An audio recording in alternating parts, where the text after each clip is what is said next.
Welcome friends to the new कैमरा.com channel. और आज के इस पर्टिकुलर वीडियो में हम बातें करने वाले हैं that you should buy Sony FX30 camera और S5 IIX। इससे रिलेटेड कई सारे सवाल मेरे पास आ रहे हैं। कई सारे सब्सक्राइबर हमेशा 2 लाख की रेंज के आसपास जाकर ये कंफ्यूज कर जाते हैं कि कौन सा परफेक्ट वीडियो कैमरा खरीदे। Of course there are lot of other cameras too, but specifically S5 IIX और FX30 के बीच में कंफ्यूजन लोगों को हो जाती है। सो बिफोर वी बिगिन हम चलो इसके प्राइसिंग की थोड़ी सी बात कर ले दोनों कैमरों की। अगर हम प्राइसिंग की बातें करें then the S5 IIX camera comes at 2,02,000 something like that. Body की प्राइस आती है 2,02,000 के आसपास।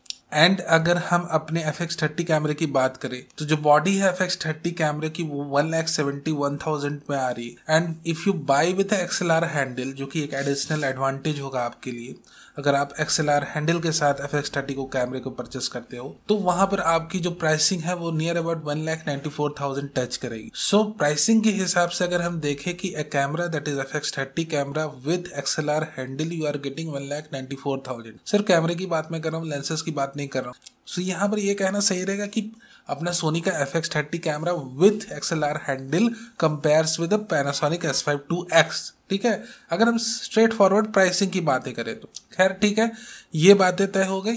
अब यहाँ पर देखो, यहाँ पर जो दोनों कैमरे हैं दोनों की ओरिएंटेशन की बात करते हैं कि किनके लिए ये बने हुए हैं। ऑल्दो ये जो मैं कंपैरिजन कर रहा हूँ मेरे दोस्त, ये खासकर सिनेमाटोग्राफर्स, डेडिकेटेड कंटेंट क्रिएटर्स या वेडिंग वीडियोग्राफर्स, सिनेमाटोग्राफर्स ने मुझसे रिक्वेस्ट करा है, that's why I am doing so. तो ये इंटायर जो कंपैरिजन है ये उनकी ज़रूरतों को ध्यान में रखकर बनाया गया है, जो आपकी ज़रूरत है। अगर जो भी मैं डिफरेंसेस मेजर बताता हूँ, ये नहीं कि मैं हर एक बिट्स एंड बाइट्स के बारे में डिस्कस करूंगा। मेजर डिफरेंसेस जो आपको मैटर करे उनके बारे में बात भी करूंगा। और सबसे मेजर डिफरेंस जो प्राइस रहती है उसके बारे में मैंने शुरू में ही डिस्कस कर ली। तो यहाँ पर हमने प्राइसिंग के बारे में डिस्कस कर ली। अब हम आते हैं कोर स्पेक्स की तरफ, बट बिफोर दैट ये कैमरा बने किसके लिए हुए।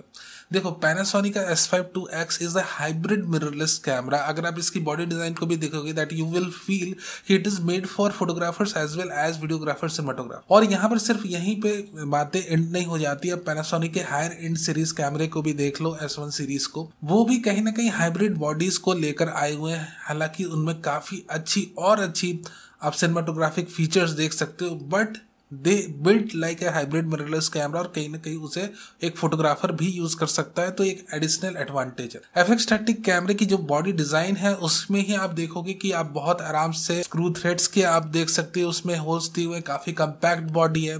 तो कहीं ना कहीं एक बना ही हुआ है ये अपना कैमरा FX30 कैमरा सिनेमाटोग्राफर्स के लिए, एक डेडिकेटेड यूज के लिए। ठीक है, so you don't have to buy an additional rig to mount things on the FX30 camera कहीं, क्योंकि यहाँ पर आप देखोगे कि बॉडी में ही कई सारे आपको स्क्रू थ्रेड्स मिल जाते हैं। तो ये एक अलग बात है कि जो डिजाइन ओरिएंटेशन FX30 का, ये more oriented towards cinematographers, videographers, content creators. और कहीं ना कहीं S5 IIX एक हाइब्रिड मिररलेस कैमरे के डिजाइन को लेकर आया हुआ है। तो बातें मैं पहले ही क्लियर कर दूं that I am creating this specific comparison review by the request of videographers, content creator. तो यहाँ पर हम बेसिकली वीडियोग्राफिक फीचर्स की कंपैरिजन करेंगे। अगर हम फोटोग्राफिक फीचर्स की कंपैरिजन करने जाएं तो इस प्राइस रेंज में और भी ज्यादा कैमरे हमारी लिस्ट में इंक्लूड हो जाएंगे, जिसमें कहीं ना कहीं ZF निकॉन का एक काफी तगड़ा कंपैटिटर रहेगा। तो वो एक अलग बात रहेगी, वो एक अलग कंपैरिजन रहेगी। फिलहाल हम सिर्फ अपने आप को लिमिट करते हैं FX30 वर्सेस S5 IIX के कंपैरिजन।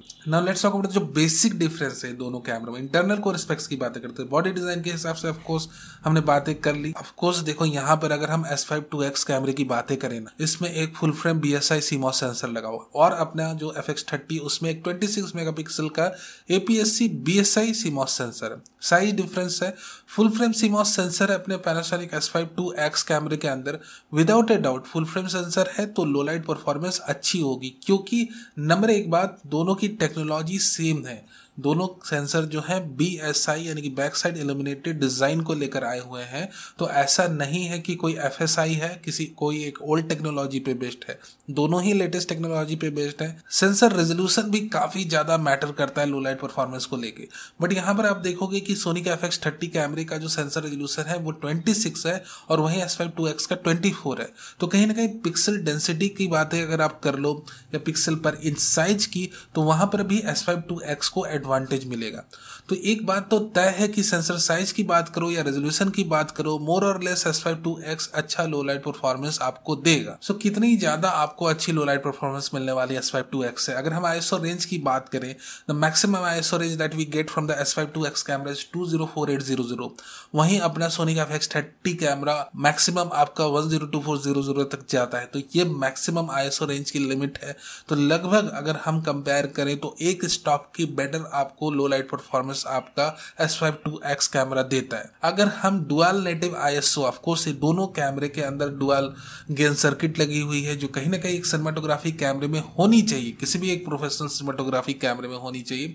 और ये दोनों कैमरे की जो सेंसर है वो डुअल गेन सर्किट को लेकर आए। तो यहाँ पर जो सोनी की ISO रेंज है वो मैक्सिमम जाती है 2500 तक अपने डुअल गेन सर्किट को अगर ये एक्टिव करते हो, सिने AI मोड में एंटर करते हो। और वहीं अपना जो S52X कैमरा है, इसकी जो मैक्सिमम ISO रेंज है, अगर हम डुअल नेटिव ISO को एक्टिव करते हैं, dual gain circuit, dual native ISO, कई सारे नाम इनके दिए जाते हैं। सो पैनासोनिक का जो S52X कैमरा है, it goes somewhere around up to ISO 4000 dual native ISO की अगर हम बात करें मैक्सिमम रेंज में, उस पर हम बात करें तो यहाँ पर भी आप देखोगे तो एक आपका सोनी का जो FX30 कैमरा है वो अप टू 2500 की डुअल नेटिव ISO दे रहा है, मैक्सिमम रेंज की हम बात कर रहे हैं। तो यहाँ पर आप देख सकते हो कि यहाँ पर भी लगभग एक स्टॉप प्लस की आपको डिफरेंस दिख रही है। तो लगभग एक स्टॉप बेटर परफॉर्म करेगा अपना S52X camera compare to the FX30 but the type of sensor design difference we have and the resolution। तो ये बातें तय हो गई कि भैया जो अपना FX30 कैमरा है वो लो लाइट में परफॉर्म तो करेगा बट एक स्टॉप इंफीरियर परफॉर्म करने वाला है compare to the S52X camera. Dynamic range की भी बातें कर ले इंक्लूडिंग, तो of course full frame sensor के साथ हमें थोड़ी बेटर डायनेमिक रेंज मिलती है। सो मोर और लेस बातें ये हो गई कि अगर आप अनकंट्रोल लाइट इन्वायरमेंट में शूट कर रहे हो जहां पर लाइट अनइवन है, फॉर एग्जाम्पल अगर आप एक वेडिंग सिनेमाटोग्राफर हो, they work with light, no issue in that specific zone. अगर जैसे मैं कंटेंट क्रिएट कर रहा हूँ इस रूम में बैठ के, तो मैं डेडिकेटेड लाइट यूज कर रहा हूँ। Similarly if you are creating a content जहां पर आप डेडिकेटेड लाइट्स के साथ काम कर रहे हो, there is no big issue, you can use your FX30 camera without a doubt, without having a second thought in your brain. But जहां पर आप कंप्लीटली डार्क सिचुएशन में वीडियो बना रहे हो, कंप्लीटली नेचुरल लाइट्स के साथ वीडियो बना रहे हो, अवेलेबल लाइट्स के साथ वीडियो बना रहे हो, you are not having a single additional light of your own in that very specific scenario जहां पर सिर्फ इन्वायरमेंटल लाइट्स पर आपको काम करना है, S52X is more recommended than Sony. तो आप समझ सकते हो कि किस हिसाब से आपकी जरूरत के हिसाब से आपको अपना कैमरा पिक करना है। खासकर अगर हम लो लाइट परफॉर्मेंस के हिसाब से पिक करें तो of course completely uncontrol light environment के लिए S52X बेटर रहेगा। But when you are working with lights, अगर आप अपनी शूटिंग डेडिकेटेड लाइट्स के बीच में करते हो तो without a doubt Sony FX30 is also very usable camera and you can use it without any issue. Moving forward, sensor performance की बात हो गई, अब हम बात करते हैं ऑटो फोकसिंग की। साथ ही साथ हम फ्रेम रेट्स को भी इंक्लूड कर लेते हैं, रेजोल्यूशन को भी इंक्लूड कर लेते हैं और बाकी सारी चीजों को जो कहीं ना कहीं आपको एक डिसीजन मेकिंग स्टेटमेंट की तरफ ले जाए। हर एक चीज को अलग अलग बात करने से you may get a bit confuse. तो यहाँ पर चलो सबसे पहले बातें कर लेते हैं कि भैया ऑटो फोकसिंग परफॉर्मेंस की बातें करें तो पैनासोनिक का पहला कैमरा जो हाइब्रिड CMOS AF सेंसर को लेकर आए हुए हैं। Of course with the help of sensor you are able to get up to 6K resolution. ये काफी अच्छी एडवांटेज है अपने पैनासोनिक के साथ, that up to 6K recording ये अलाउ करता है। सोनी का FX30 camera 6K over sampled videos record करता है, 6K रिकॉर्ड तो करता है बट उसी 6K वीडियोस से आपको अपनी 4K की फाइल्स बनाकर देता है। 4K up to 60 frames per second आपको ओवर सैंपल्ड फाइल मिलती है 6K की। तो यहाँ पर आपको ये समझना है that with Panasonic S52X camera आपको ओपन गेट जो पैनासोनिक ने रिकॉर्ड किया वो आपको दे दिया, but with FX30 camera you are limited to 4K। Now यहाँ पर आपको रेजोल्यूशन क्लियर हो गया। अब हम फ्रेम रेट्स की बात करते हैं। देखो रेजोल्यूशन का एडवांटेज पैनासोनिक के पास है बट फ्रेम रेट्स का एडवांटेज जो है सोनी के FX30 कैमरे के पास है। फ्रेम रेट का एडवांटेज किस तरह से अपने FX30 के पास है कि अप टू 4K आप 120 फ्रेम्स पर सेकंड तक जा सकते हो। यानी कि आप डांस वीडियोस को रिकॉर्ड कर रहे हो या कोई स्पेसिफिक वेडिंग शॉट को आप स्लो मो में करना चाहते हो, स्पेसिफिक सीन को या किसी भी एक सिनेरियो को, वहां पर आपको FX30 अलाउ करता है कि आप up to 120 frames per second 4K shoot करो, although you have to face some crop and 120 FPS mode. 4K 60 FPS mode अपने FX30 की विदाउट क्रॉप आती, but at 120 FPS you have to face some crop, but at least ये आपको allow करता है कि आप फुल टाइम ऑटो फोकस को यूज करो, AF ट्रैकिंग को यूज करो, फोकस ब्रीदिंग कंपेंसेशन भी एक्टिव रहेगी, either you are shooting in 4K 120 FPS और full HD 240 FPS। In Panasonic अगर आप फुल HD पे 120 पे शूट करते हो तो ये contrast detect AF system use करता है अपना S5 II camera. Full HD up to 60 FPS पे ये अपने हाइब्रिड को यूज कर पाता है। Similarly in 4K we do not have such issues that we have in the full HD mode. So this is what we have from the Panasonic S5 II camera. Of course देखो यहाँ पर आपकी frame rates limited है, auto focusing in some areas limited. अगर आप full 4K पे limited रहते हो S5 II के साथ तो भैया बहुत अच्छी बात है। I think 90% of the creators अपने आप को 4K पे ही लिमिटेड रखेंगे। तो एक चीज तो क्लियर है कि भैया अगर आपको हायर फ्रेम रेट्स पर शूट करना है then without a doubt FX30 is a good camera. जैसे मैंने कहा, डांसिंग सीक्वेंस रिकॉर्ड करने, कोई स्पेसिफिक मोमेंट को फ्रीज करना है, at the same time you want to use the auto focus of the camera, तब FX30 कैमरा आपके लिए एक ज्यादा सुटेबल कैमरा हो सकता है। Being in more compact body ये कैमरा ज़ायरो बेस्ड इमेज स्टेबलाइजेशन को भी सपोर्ट करता है। एंड टू नॉट फॉरगेट यहाँ पर हमारा जो पैनासोनिक का S5 II कैमरा है उसके अंदर भी 6.5 स्टॉप्स की sensor shift image stabilisation mode है, but we also have sensor shift image stabilisation mode in the FX30 camera. But आपको यह समझना है कि जब हम FX30 कैमरे की सेंसर शिफ्ट IS को भी बंद कर देते तब इसकी ज़ायरो बेस्ड IS एक्टिव हो जाती, विच इज़ मोर एफिशिएंट और बहुत ही इजी तरीके से आप यूज़ कर सकते हो। मैंने खुद इनकी ज़ायरो बेस्ड IS को टेस्ट एंड ट्राई किया in Catalyst Browse, it works like a hell. तो यहाँ पर अगर आप ऑन द गो आप शूट कर रहे हो आइदर विद द गिम्बल, और मान लो गिम्बल नहीं आपके पास, आप हैंडहेल्ड ही 2-3 अच्छे एंड क्लियर शॉट निकालना चाह रहे हो, इन दैट स्पेसिफिक सिनेरियो आपका जो FX30 कैमरा आपको बहुत ज़्यादा हेल्प करेगा। तो FX30 की अगर हम एडवांटेजेस देखें then of course it's a compact body. अगर आप इसे हैंडहेल्ड यूज़ करना चाहते हो तो कम्प्लीटली आप इसके सारे IS फीचर को शट ऑफ करो, ऑटोमेटिकली जायरो एक्टिव हो जाएगी। आपको कोई स्पेसिफिक मेन्यू से जायरो का एक्टिव नहीं करना है। When the IBS is off the gyro will get activated. अब यहाँ पर आपका जो कैमरा है साथ ही साथ इन सारी चीज़ों के साथ हायर फ्रेम रेट्स आपको दे रहा है। And on top of that, cherry on top की बातें करें कि इन हायर फ्रेम रेट्स पे full time AF and AF tracking active है। Either you are shooting full HD 240 FPS 120 या 4K में आप 120 ले जा रहे हो, यहाँ पर फुल टाइम आपको AF मिलती।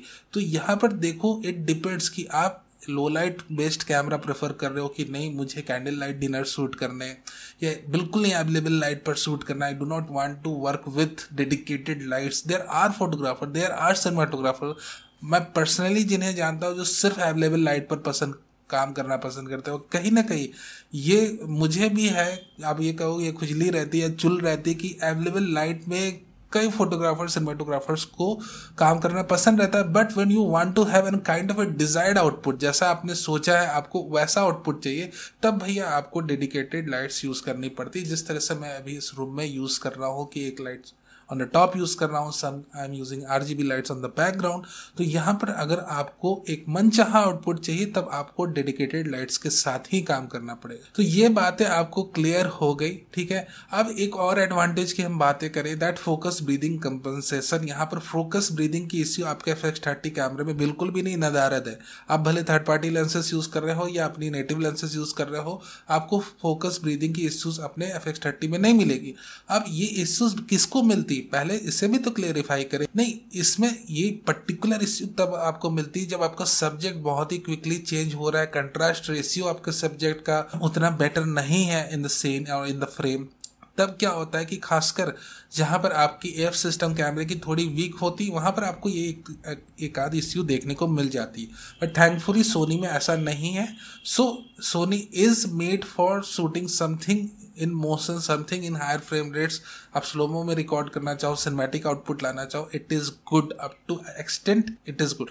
देयर आर कंटेंट क्रिएटर जिन्हें मैंने कहते देखा आज की डेट में भी, जो कंपैरिजन वीडियोस बना रहे हैं कि यहाँ पर आपको एनामॉर्फिक लेंसेज की सपोर्ट नहीं मिलती आइदर इन FX30 और FX3। ऐसा बिल्कुल भी नहीं। With the latest updates Sony ने एनामॉर्फिक लेंसेज की सपोर्ट एक्टिव कर दी है। इसमें आपका जिस तरह से आपके S5 II में डी स्क्वीज हो जाता है कैमरे के अंदर इंटरनली रिकॉर्ड करने के बाद, उसी तरह से आपके FX30 में भी ऑप्शन है that you can D-squeeze the sequence with in the camera. तो यहाँ पर एनामॉर्फिक लेंसेज की भी सपोर्ट आ चुकी है। एंड गेस व्हाट कि यहाँ पर focus breathing compensation tech active है आपकी एनामॉर्फिक लेंसेज के लिए। The most of the lenses are manual focus, but या द FX30 अलाउ कि भैया अगर मान लो रेंज ऑफ AF लेंसेस आ जाती है, अब थर्ड पार्टी लेंस मेकर्स का तो कोई पता नहीं, range of anamorphic AF lenses अगर मान लो इन नियर फ्यूचर उतार दें तो ये एक फ्यूचर प्रूफ बॉडी है। तो यहाँ पर आप देख सकते हो खासकर लो लाइट परफॉर्मेंस को लेकर S5 IIX पर मैंने काफी जोर दिया in the latter part of the comparison. जहां पर हम AF को कंसीडर करो, बाकी सारे फैक्टर को कंसीडर करें, वहां पर FX30 कैमरा एक ज्यादा सुटेबल कैमरा दिखता है। अदर देन दैट अगर हम इंटरनल रिकॉर्डिंग की बातें करें तो ऑफकोर्स दोनों कैमरे 422 10 बिट इंटरनली रिकॉर्ड करते हैं। आपको अपने FX30 में 10 बिट रिकॉर्डिंग वाला कैमरा है तो इसकी log3 ज्यादा यूजेबल है। And similarly you have V-Log profile in the S5 IIX camera. तो इंटरनली ही जब आपको इन दोनों कैमरों में आपका सोनी S-Log2, S-Log3, HLG सारे फॉर्मेट्स अलाउ करता है, S5 IIX भी V-Log अलाउ करता है, तो क्यों ही आप जाकर एक्सटर्नल प्रोरेज या ब्लैक मैजिक रॉ निकालने के चक्कर में पड़े हो। या तो आप बहुत ही डेडिकेटेड फिल्म मेकर हो या आपके पास बहुत ज़्यादा टाइम है कि भैया मैं ग्रेडिंग में 7 दिन बिताऊंगा, तब आप रॉ निकाल रहे हो अपने एक्सटर्नली बैठकर सोनी से 16 बिट रॉ निकालने की कोशिश में बैठे हुए हो, पैनासोनिक से अपने 12 बिट की रॉज निकालने के चक्कर में बैठे हुए हो, वो एक अलग सिचुएशन आ जाती है। बट जहां तक हम यूजेबिलिटी की बात करें, मैक्सिमम यूजेबिलिटी की बात करें कि भाई सोनी में FX30 में लॉक प्रोफाइल्स अवेलेबल है, इंटरनली रिकॉर्ड करो और अपने S5 IIX में V-Log रिकॉर्ड कर लो। बहुत ज़्यादा अपने डायनेमिक रेंज चाहिए क्यों ही। हाँ, एक बात है दैट S5 IIX जिसके बारे में काफ़ी ज़्यादा मैं अप्रिशिएट करता हूँ that with S5 IIX camera that you are able to record your videos directly to SSD drive, और ये फैसिलिटी FX30 में नहीं है। आप अपने S5 IIX कैमरे में अगर बहुत ज़्यादा लार्ज मूवीज रिकॉर्ड कर रहे हो और दोनों से कर सकते हो, दोनों ही कैमरे में इंटरनल फैन का सपोर्ट है, तो SSD डायरेक्टली कनेक्ट कर दो। बट एक इश्यू थी S5 IIX को ले, of course I was talking to a user that he said कि अगर हम USB में लगा देते हैं अपने S5 IIX को SSD को, then we do not have any option to use the charger along with. और यहाँ पर जब आपकी बैटरी रन आउट करती तो एक आप प्रॉब्लम में चले जाते हो, फिर आपको शायद एक डमी बैटरी सॉल्यूशन यूज करके उसको चार्ज में रखना होगा अपने कैमरे को for longer recordings. So it is kind of a bit tricky thing to use properly SSD, क्योंकि जब आप बैटरी रन आउट करोगे तब उसके बाद एक आध दो इश्यूज आप फेस कर सकते हो इन दैट स्पेसिफिक सिनेरियो। बट या यू कैन यूज SSD। और यहाँ पर आपके SSD में एक और लिमिटेशन है जो काफी सारे कंटेंट क्रिएटर आपको नहीं बताया। आई डोंट नो व्हाई, या उन्हें पता नहीं भैया कि बताना नहीं चाहते कि एप्पल प्रो रेज ही आप SSD में रिकॉर्ड कर सकते हो, V-Logs रिकॉर्ड कर सकते हो, माने वो सारी चीजें रिकॉर्ड कर सकते हो S5 IIX की अपने SSD में, but you are not able to record Blackmagic raw in your SSD drives directly from S5 IIX। To be very clear, इसके लिए आपको ब्लैक मैजिक असिस्ट खरीदना ही पड़ेगा। उसमें आपके 60 से 70 या 80 हजार या उससे भी ज्यादा जा सकता है, ठीक है। वो एक एडिशनल आपको गच्चा लगने वाला है। अगर आप ये प्लान कर रहे हो कि भैया मैं S5 IIX लेके डायरेक्टली ब्लैक मैजिक रॉ को SSD में डाल दूंगा, तो इस पे आप डबल चेक ट्रिपल चेक करो, क्योंकि जहां तक मुझे पता है जो लेटेस्ट फिर में अपडेट थी S5 IIX की, उसमें मैंने खुद ट्राई करके देखा, I am not able to record SSD में directly Blackmagic raw record नहीं होता है। जब ब्लैक मैजिक असिस्ट उसमें लगाते हैं तभी प्रॉपरली रिकॉर्ड करता है, otherwise we are not able to have Blackmagic directly from S5 IIX का, जब तक कि S5 IIX में हमने ब्लैक मैजिक असिस्ट नहीं लगाया। तो यहाँ पर आपने ये देखना है कि क्या अब लेटेस्ट फिर्मवेयर अपडेट्स आता है, पैनासोनिक कुछ ट्वीक करते हैं, वो अलग बात है, अलग बात है, but right now it is limited to Blackmagic. Blackmagic को ब्लैक मैजिक में ही रिकॉर्ड करना पड़ेगा। तो यहाँ पर आपने ये समझना है कि हर एक कैमरे की अपनी कुछ एक लिमिटेशन है, अपनी कुछ एक बाउंड्रीज है। आपकी जरूरत क्या है मेरे दोस्त? अगर आपको डांस सीक्वेंस रिकॉर्ड करना है, mostly you work with dedicated lights, ठीक है, 90% आप लाइट्स के साथ काम कर सकते हो, 10% हो सकता है आप अनकंट्रोल लाइट इन्वायरमेंट में शूट कर रहे हो, और कहीं ना कहीं हायर फ्रेम रेट्स आपकी चॉइस है, एडवांस ऑटो फोकसिंग सिस्टम अगर आपकी चॉइस है, तब आप FX30 की तरफ मूव कर सकते हो। अदर देन दैट, अगर आपकी जो मेन प्रायोरिटी है वो लो लाइट परफॉर्मेंस है, मोस्टली आपका 80 to 90% जो वर्क रहता है वो अनकंट्रोल लाइट इन्वायरमेंट में रहता है, then without a doubt SLR2X is more recommended to you. Finally lens range की बात कर ले, एल माउंट में उतनी ज्यादा लेंसेस अवेलेबल नहीं है, without a doubt to be very loud and clear मैं ये कह सकता हूँ। बट FX30 की अगर आप लेंसेस की बात कर लो, बहुत ही wide range of lenses and बहुत ही वेरिएबल बजट में अवेलेबल है। And to be very clear, अगर आप रिमोट एरिया में रहते हो इंडियाज के, तो एक बार आप जरूर चेक कर लेना कि क्या पैनासोनिक सर्विस वहां प्रोवाइड करती है। मेट्रोज में बहुत अच्छी तरीके से प्रोवाइड करती है, I have seen. But if you are living in some kind of remote area, then यार सोनी जो है वो थोड़ा सा ब्रॉडर रेंज में सर्विस एंड सपोर्ट प्रोवाइड करती है। बट इन पैनासोनिक का भी आप चेक करके परचेस करना है। आई एम नॉट सेइंग कि आप फर्स्ट चेक इट कि क्या आपके इस एरिया में सर्विस एंड सपोर्ट अवेलेबल है, क्योंकि मान लो खुदा ना खास्ते आपने 1 से 2 साल बाद आप चाहते हो कि भैया मैं खुद अपने कैमरे की कुछ एक क्लीनिंग करूं या कुछ इश्यूज आती है तो वो इजिली सॉल्व हो जाए, उसको लेकर आपको मेट्रोज में इधर उधर नहीं आना पड़े। So I hope you are now very clear. आपकी जरूरत के हिसाब से आप कैमरा पिक करो, ठीक है। AF system is priority, high frame rates are priority, without a doubt FX30 is a good camera and S52X of course low light performance का मास्टर है। Other than that, if 6K is important, you can go with S52X camera. It all depends, ठीक है। मैंने हर एक चीज को, हर एक पहलू को बहुत अच्छे तरीके से आपके सामने रखा। आई होप ये आपके डाउट्स को क्लियर करे। Thank you very very much for being a part of this video. Video अच्छा लगा हो तो लाइक करना नहीं भूलना, और कोई क्वेश्चन हो तो कमेंट सेक्शन में डाल सकते हो। I will try to answer that.